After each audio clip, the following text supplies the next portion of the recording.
Hello and welcome to another Trekmate review. This week we're back on TNG and we are doing a Fistful of Datas, Season 6, Episode 8. This episode was first broadcast on 9th of November 1992. On a personal note, I'll just say that I picked this episode this week because I thought it was a bit of fun. Yeah, it's nice to get a light-hearted one. Exactly. I wanted to do a fun one this week, and also I am a big fan of spaghetti westerns. Mm-hmm. Like the Clint Eastwood, Lee Van Cleef, that sort of stuff. Yeah. Which obviously that's where the title of the episode is from. Fistful of Datas. It's from Fistful of Dollars. Mm-hmm. I've even visited the set of Fistful of Dollars. Oh yeah. And, yeah, it's in Almeria, Spain. That was very cool. I'll have to send you a link to some of the pictures I took there. Oh, cool. Absolutely loved it. Well, this one was actually filmed on the Universal Studios Western lot. Yeah. I presumed it was going to be something like that. It's a bit more sort of clean, modern looking, if you know what I mean. Yeah. Bit more film studio-ish rather than nitty gritty. But the thing is with this episode, it's fun. Like I said, it's a sort of their take on a western. But there's definitely obviously I've said fun already. It's like a large element of comedy, even though there's supposed to be, as it'd say on a modern DVD these days, mild peril. Yes. Going on. It's largely a comedy episode. Yeah, exactly. It is, and that's it. As you said, mild peril is probably the best description. It really is, isn't it? I couldn't help think that while I was watching it. Oh, I do. But yeah. Also, go for it. Go on, you say. No, go for it. I was just going to say what you just told me 2 minutes ago before we started recording, which is Patrick Stewart directed this episode. Yes. Which, after you told me, it made sense, given that he's only actually in the first 2 minutes of the episode. Mm-hmm. Exactly. Didn't have to direct yourself too much. Yeah. Did you want to say what? Well, was that what you were going to say? No. I've actually got another piece of fun facts because I always remember back in the 90s when there was a show on celebrating Red Dwarf, and there was an interview with Patrick Stewart where Patrick Stewart had said that he was over in the UK in between filming things, and he was watching TV, and then he saw on TV Gunmen of the Apocalypse from Red Dwarf. I thought about that as well while I was watching this. It is blatant rip-off of this episode, isn't it? Yeah, and he saw that episode and started to get so enraged at first that he was about to pick up his phone to his agent. Call my solicitor. He was about to pick up the phone to his agent to make a complaint, until then Red Dwarf really kicks into gear with all of the comedy elements, and then he thought it was absolutely hysterical. I have to say, I fucking loved that episode. Mm-hmm. That Red Dwarf episode. That's got to be one of my favourites. Yeah. Oh, definitely. I love Gunmen of the Apocalypse, but also it is an absolute rip of Fistful of Datas. But it's probably not the first time, and it definitely won't be the last time that Red Dwarf rips off Star Trek, is it? Oh, no, not at all. If we're honest. But that's what Red Dwarf does. It does it with a tongue-in-cheek totally way, and absolutely makes things their own. But yeah, no. So I just thought that was really they're still doing that now. They're still doing it in 2016, but that's another conversation for another pod, I guess. Oh, definitely. But with Patrick Stewart directing it, it's understandable why he got so defensive instantly. Yeah. So, yeah, kick us off. I'll kick us off. We've got the Enterprise D is... Well, we start off with the captain's log. Mm-hmm. I was going to say Patrick, but by Picard. They're going to rendezvous with a supply ship or something called the Bico or the Bico. Yeah, Bico, I think it is, yeah. But for whatever bloody blah reason, they've been delayed by 48 hours. So he said this is a bit of downtime for everybody to do what they want, and he's encouraged everybody to do what they want. Mm-hmm. Picard is in his room playing his tin flute. That is what you call it, isn't it? That's what we call it, but it's actually a Resican flute. Oh, there you go. Thank you. And what happens next is basically Picard is interrupted one by one by some of his main staff. We start off with Geordi and Data, who come in and they want to put the main computer offline or something like that. Basically, and Data will store the stuff in the meantime. Yeah. It is the layman's terms. Yeah, basically, Data is going to be the external hard drive. Yeah, he's the walking USB stick. Yeah, exactly. Picard gives them permission, but as he's done that, Geordie's so enthusiastic, but he's still going on about it anyway to Picard, and Picard's like, yes, I've said you can do it. Fine, just go away. And it was in this scene that I noticed, and I'll just get it out of the way now, like the stuff comes later on, but I noticed straight away in the first scene that Geordie's trying to grow a beard. Yes. And later on we have scenes where Data actually notices that he's trying to grow a beard. He literally says, your attempt to grow a beard. But the thing I found funny was it really reminded me of someone who we've mentioned on the pod recently, even though unnecessarily maybe. Hollywood Hogan. Oh, yes. Hulk Hogan in his WCW era. I couldn't tell if it was real stubble or if they just sprayed it on there. Yeah, it was a bit hard to tell. Yeah. I gave him the benefit of the doubt. I just assumed it was real stubble. He does it a couple of times over TNG, doesn't he? Yeah. Like Geordie, I might grow a beard, or I have. Yeah. But it's only going to last for 2 episodes maximum. Yeah, because I think Data even says again in the conversation. Yeah. And yeah, I do that little interaction's nice because when Data's actually hooked up in engineering, I've got that written down to bromance. Yeah. In brackets. Yeah, no, definitely when Georgie just turns around and says, Data, I can't get used to seeing you like this when his head flaps are all open. And Data says, but you look at computers you look at boards and computers all the time, Geordie. He's like, yeah, but you're not just another computer. And then Data, what was the exact quote? Data quotes, you're not just another. I haven't got it written down. It's something like you're not just another. Get the gist. Meat sack. Yeah, basically. A sack containing mostly water. Yeah.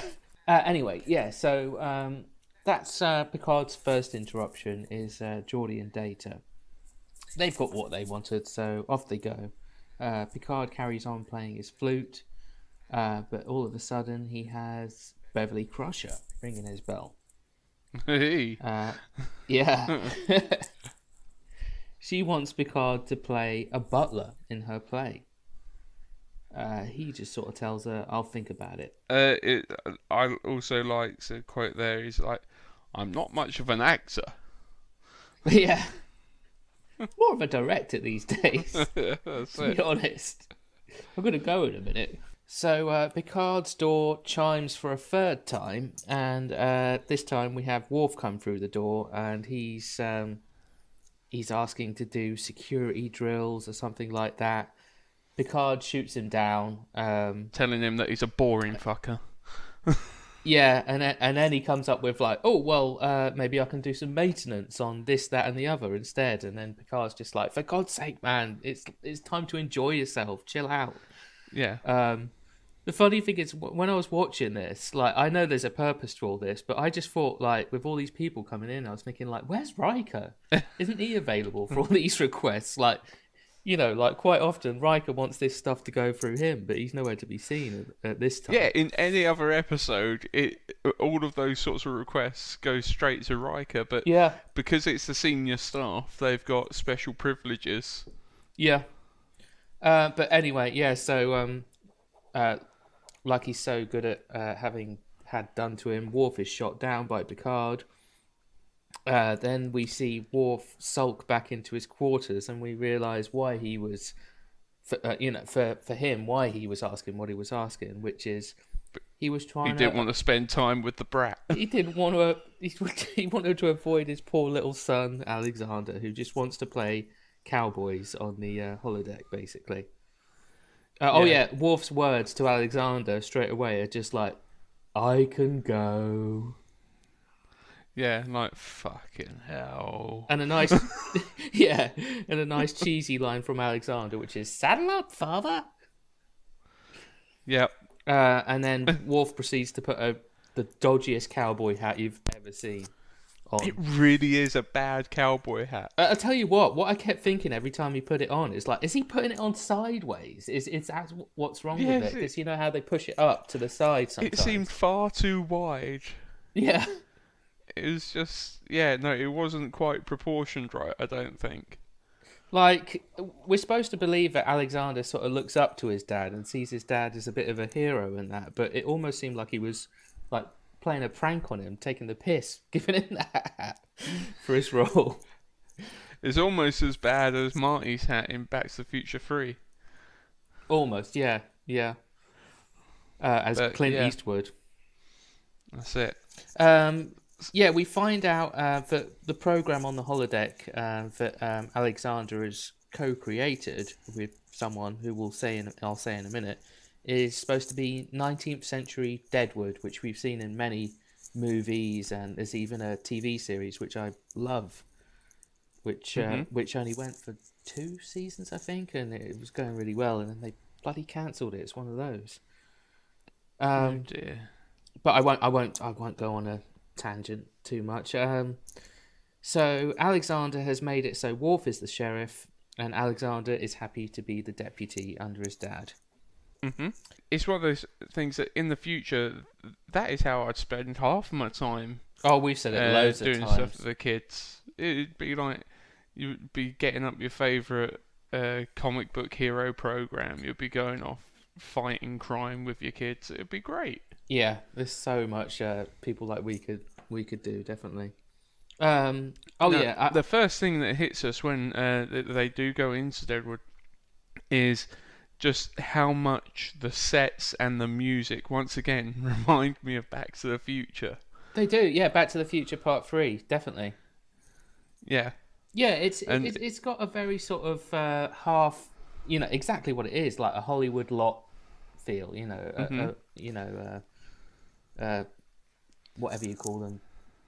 Yeah, like the backlot soundstage, whatever. It's like it's got that sort of fake look and feel to it, but it's like that's in so many movies, and we just, we just take it as it is.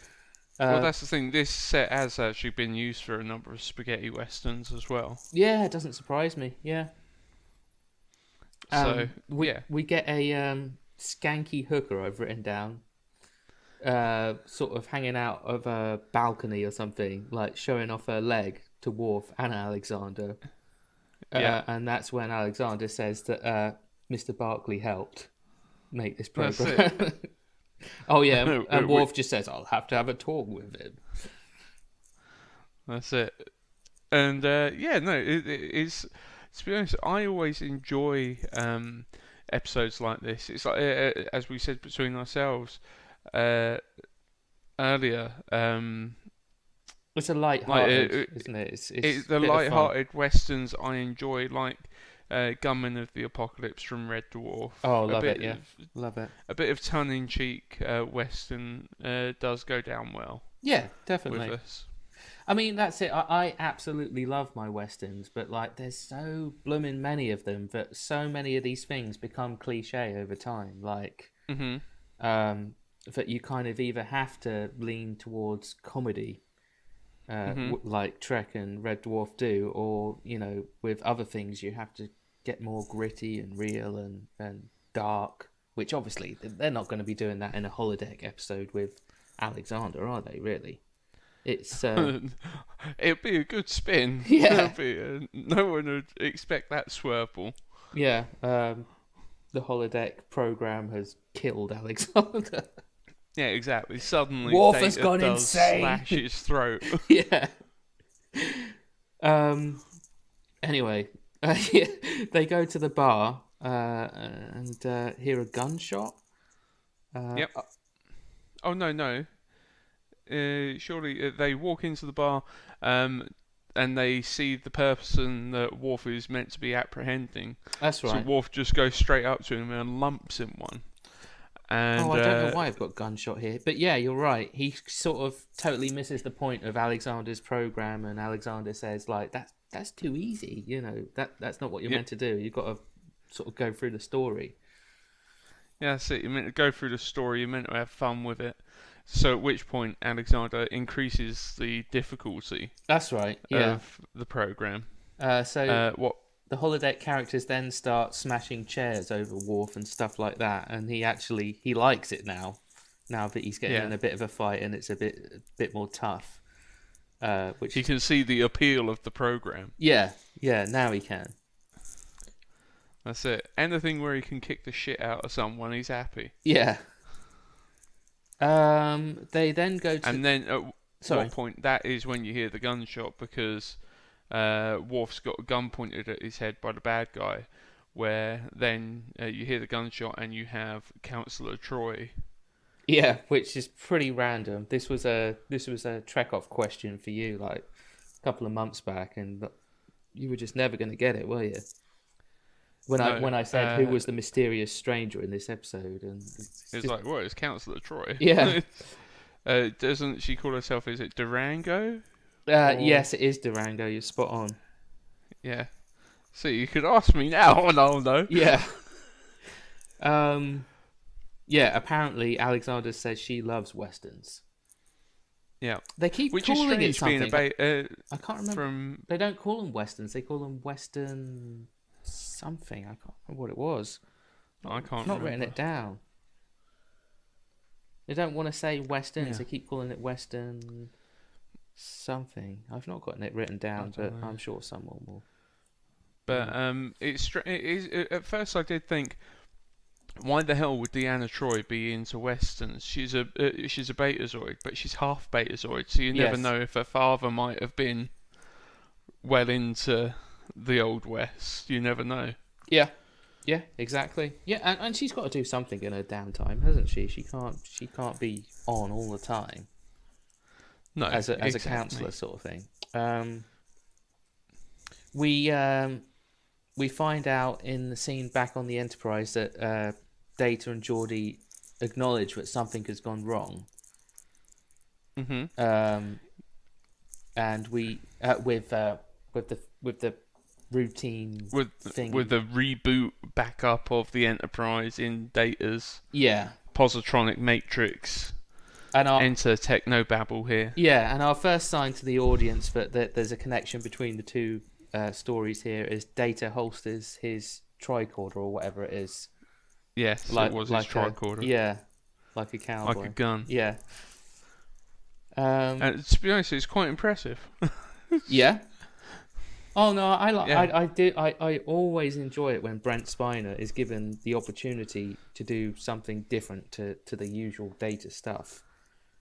Which he does say quite a bit in this episode later on. Yeah, I would say yes, though not to the extent of masks. That'd be an interesting one to do on here, wouldn't it? I've seen that episode about 3 times, but I haven't seen it in the last year or so. Yeah, I know it's one of those dividing episodes, isn't it? Some people bloody hate it. And some people love it. And to be honest, I think I always have a rule of, as long as an episode doesn't bore me, that's right, yeah, then I don't hate it. But I think that might actually be an exception to the rule. Yeah. Well, yeah, like I say, I think that would be a good one for us to do, because, we always say we can't just do the good ones or our favourite ones. Yeah. So that would be an interesting one to pick at some point. Yeah, I think so, definitely. So, yeah, no, as you said, there's signs on the outside world that things aren't going to plan. Yeah, amusing little things, which we see a lot more of that with Data later on. Back in the holodeck, Worf says trial or execution for his prisoner, because he doesn't know what the customs are of that time. Alexander tells him we've got to wait for the marshal. That's part of the program. We're introduced to Counselor Durango, or whatever Durango, Stranger Durango. The mysterious stranger. Yeah. She was smoking. As well as... She was smoking in that scene, and I got the feeling she was one of those actors where she was relieved that she could have a fag on set for the first time ever.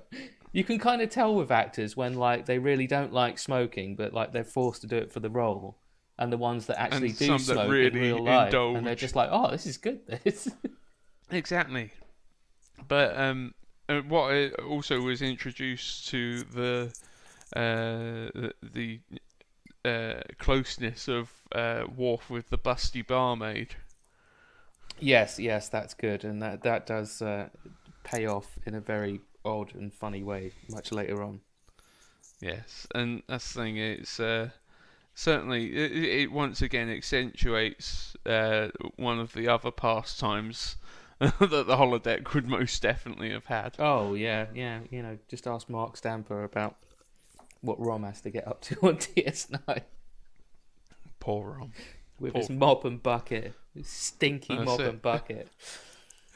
In a sort of strange twist. Well, it's only strange considering what comes later on, because obviously at this point they're just having a bit of fun. They don't realise it's one of those days where the holodeck's going to screw up and start trying to kill everyone. Alexander has to go to the bank to get money for Counselor Troi Durango. That's it, to pay her for her services. Yeah.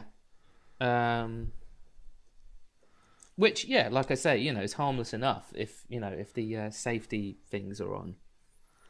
Yeah, but then as Alexander then gets kidnapped by their prisoner's father. That's right, yeah. And, the goons, anyway. Yeah, of at which that point, bad guy. I forget his name. I've got it somewhere, but further on. No, I can't remember. But yeah, as he gets dragged down a mine shaft, then it gets revealed that Data is the main villain, and it takes a few seconds, and then Alexander also realizes that it's not Data, because he's not answering to anything really. I've got his name. Other than the bad guy, the main bad guy's name is Hollander. Hollander, that's right. Yeah. That is right. We go back to the ship briefly, seeing Picard just wanting to chill out, still listening to music, and the computer's playing the wrong music. But the computer thinks it's playing the right music. Starts playing Western music, doesn't it? It probably does. I can't remember. But you're probably right. That would be a good, little bit of writing there, I guess, to put that in there. But also, actually, it might not, because I'm trying to remember now. Because when they are rehearsing the play that that Crusher set up, Riker starts reciting Data's Ode to Spot. That's right. He doesn't, it's the same with him. He doesn't realise that's coming up. He just recites it like it's part of the play, and it's Beverly who sort of realises, like, what the hell are you reading? He's like, oh, this is Data's poetry, and I know you liked Riker's shirt in this scene. Riker looked like a porn star from the 80s. He really did. He might have been if he hadn't got this role. You never know. It was very silky. Yeah, it was. Very silky. That's it. Definitely wipe friendly. Oh, yeah, definitely very handy. Geordie examines Data, and they again, they're sort of saying that they know that something's going on. And that's the thing. And at that point, Data starts talking with the Western twang. Yes, he does. He says, "Vamoose, you little varmint," to Spot, his Brent Spiner's best buddy, Spot. Yep. Back on the holodeck, Worf's looking for Alexander in the bar. Hollander, or Data, whatever you want to call him, Hollander, looking like Data, comes into the bar and tries to bargain with Worf and tells him, let's swap sun for a sun. Lets him know what's happening. Yeah. And also, at what point Worf also quickly realises that it's not actually Data. He realises it's not Data, and somehow realises it's, the safety's off because he gets shot as he's running away. And I've written down, shit gets real now. That's it. As real as it's going to get for this episode. Anyway. As real as it will get on a holodeck. The mild peril is on. That's it. The character that Worf had arrested earlier on, the son of Hollander, in the jail, now he looks like Data as well. And his accent has got a little bit more stupid than it was when it was played by the previous actor. Yeah, it's got spinified. Yeah, definitely. He's really enjoying this, I think, this episode, Spiner. Mm-hmm. Riker, Picard, Data, and Geordi go through all the problems, what are happening on the ship. I still don't think they're quite at that point where they realise that it's crossed over into the holodeck. I don't think they ever do. I can't. I don't think they ever do, because it's Worf and Deanna that end up fixing everything and ending the program. I think you're right. I think even though these two things are concurrently going on. Yeah, there's never any talk between Worf and Troi, and then Riker, Picard, Data, and Geordi. I don't. No, think that it's ever not happens, one of those episodes where suddenly it's we've got to save someone from the holodeck, which is surprising, really, because that's a bit of a hole right there. Because why don't they use their communicators to just talk to the bridge and be like, could you shut down the holodeck, please? Yeah, it's weird. Like, the communicators weren't working, or they weren't trying them, or whatever, but he does actually uses his comm badge for something else in a little bit. Yeah. I don't remember seeing them actually trying to communicate with the rest of the ship, do they? No. I think if they had, I definitely would have written it down in my notes. When Data's speaking to Picard and Riker, he says, when they're talking about how long it's going to take to fix, he says, I reckon the process will take 2 hours. And then when they call him on his dodgy accent, he says, y'all must be mistaken. And then he literally does a really dodgy walk out of the room. A really over-the-top, like, Western cowboy walk. And then he spits. Like when they do the tobacco spit thing. In a flower pot. Yeah. No spit comes out because it's Data. This is an argument what's been had many a time on Trackmate. I don't know if Data actually produces fluids out of any orifice or not, but I don't see any spit come out. It might be like WD-40 or... Yeah. It's oil. Yeah. I'm not going down. I'm not going down that route. Certain lieutenant commanders certainly didn't require any extra lubricant with the oil that with what Data produces. I'd imagine it's like, almost like, because obviously you wouldn't want to go in dry, so you'd be like a car wash.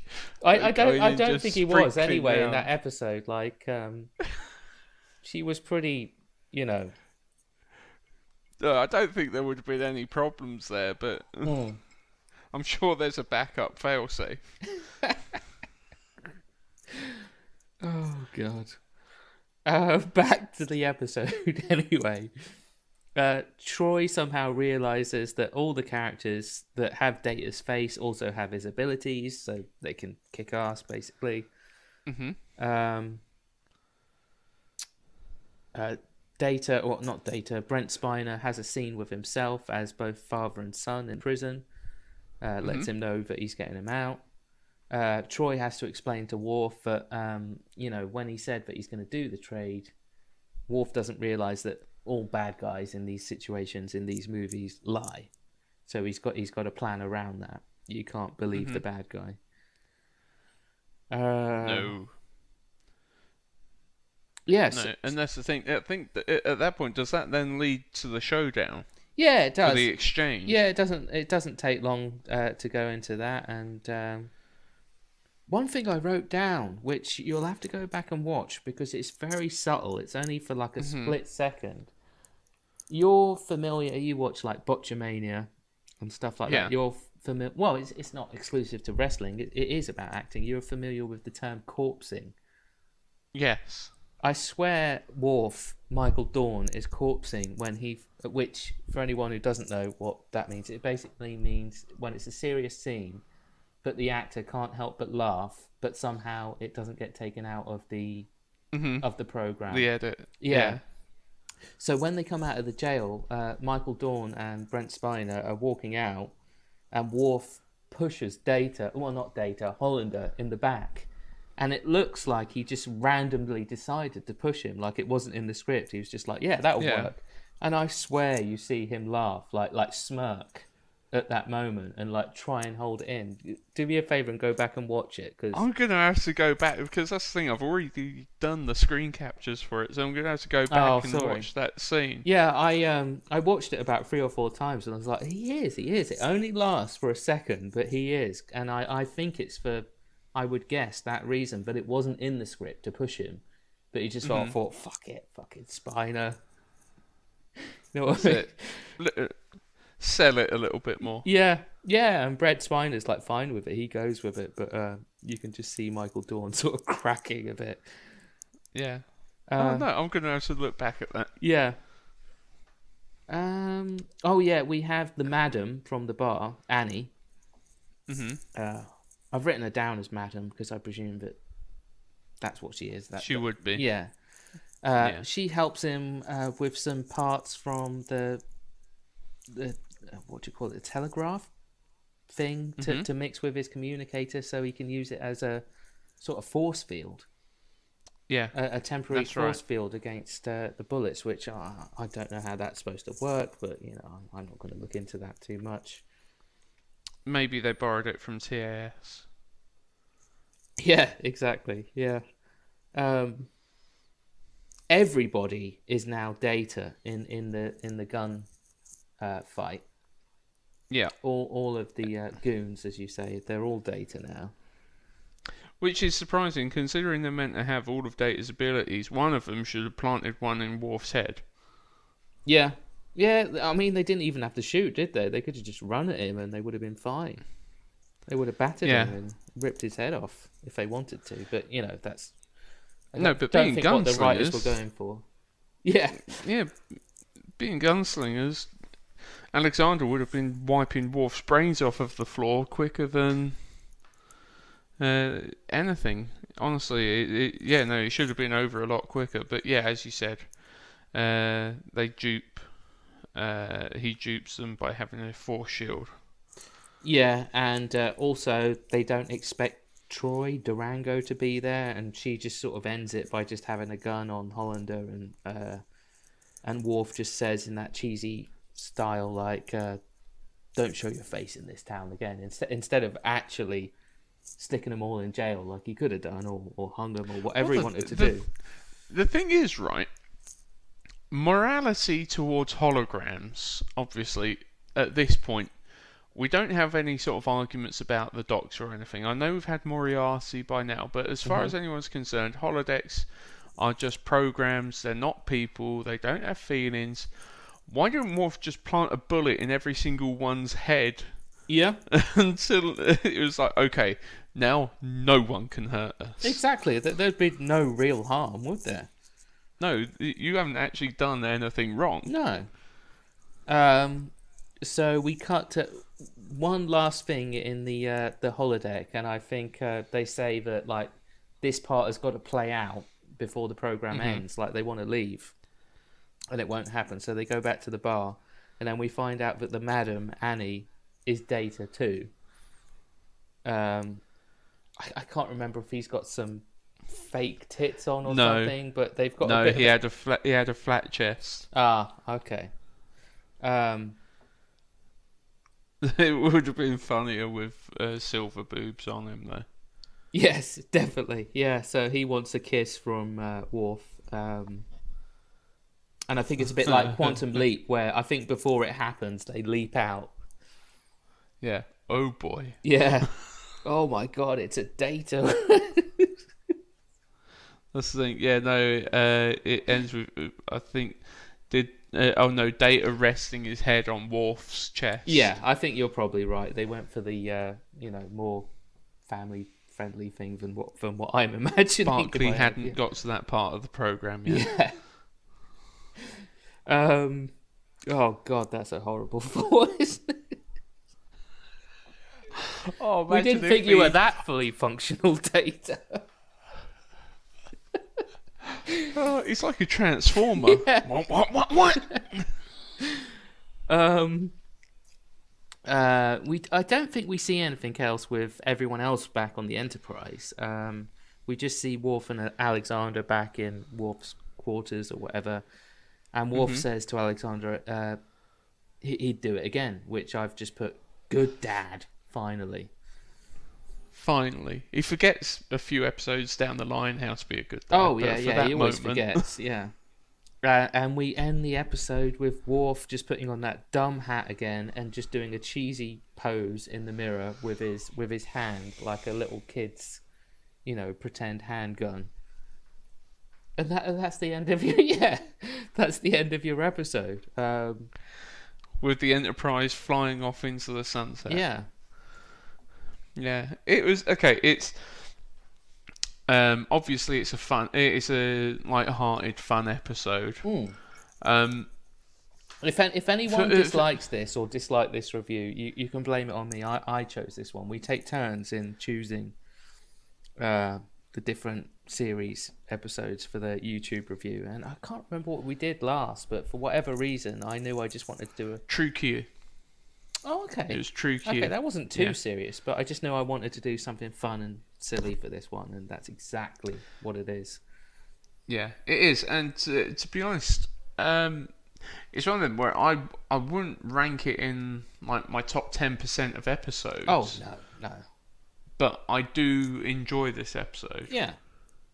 There isn't anything that I dislike about it. And I think with all Star Trek episodes, you can nitpick to your heart's content, but I think this is it does what it's meant to. It's a bit of light-hearted fun. Yeah, I think as long as you haven't watched it in a while, and you've been watching all the other episodes, it's good to get back to now and then.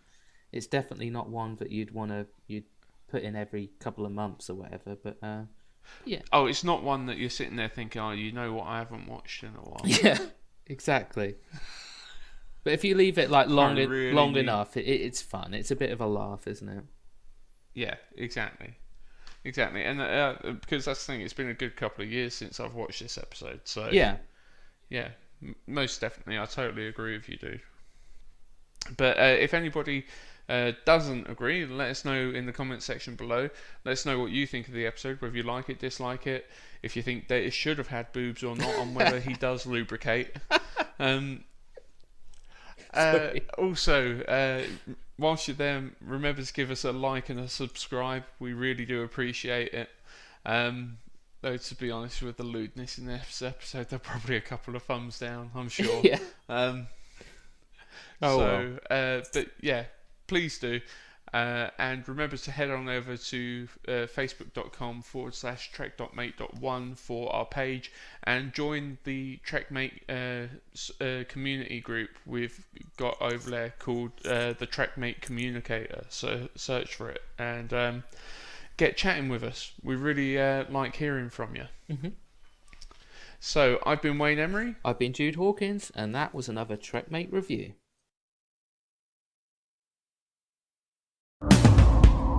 Make it so. Prepare to attack. All hands battle station. Don't worry, we will get to the bottom of this.